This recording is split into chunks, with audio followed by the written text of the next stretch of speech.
I'm Deborah Cheetham. I'm Artistic Director of Short Black Opera, Australia's national Indigenous opera company.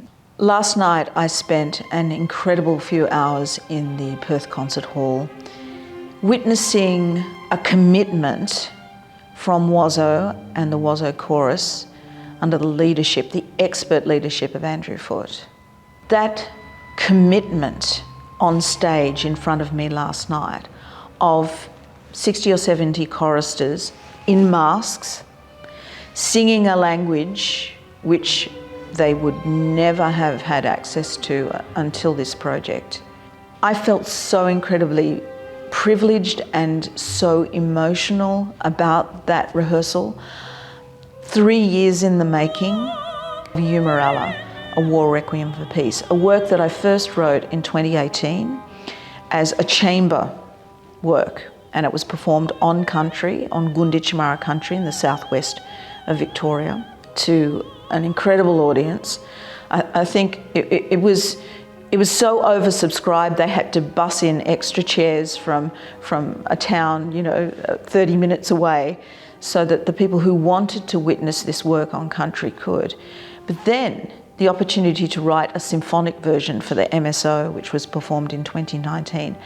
And the first orchestra, after those premiere performances, the first orchestra to come to me with the idea to program Eumeralla was WASO. And I'm so proud and thrilled at the relationship that we've developed with the orchestra over these last 3 years to present this epic work.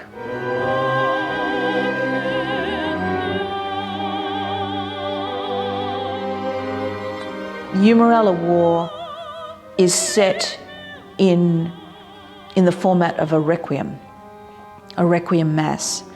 Concert-going audiences will be familiar. In fact, you might even go to hear the Britain War Requiem this year in Perth. 19 movements. Originally, coming from the Roman Catholic faith, those 19 movements set in Latin. We would be familiar with the English translation of those movements, or some people would. For me, when I set out to write Eumeralla, a war requiem for peace, I started with that translation. I've sung my fair share of Mozart Requiem and Fauré Requiem, etc. So I know the text, or at least I thought I knew it. But as I went on a deep dive of understanding of the text, I realised that the English translation would not serve the purpose. And so at that point, I realised I had to write new poetry. When Dungala Children's Choir enter at bar 100, and they've waited patiently, it is a sound that cannot be achieved by any other instrument or voice. The sound of a treble choir, and particularly in the mix, those First Nations children. The music that is embedded in their DNA comes through that language at a point in the work, and it's like switching on a light in that concert hall. I think about what it's like for the audience to sit there. I think about what it's like for them to read this prayer asking forgiveness, potentially for the actions of maybe some of their ancestors, maybe even some of my ancestors.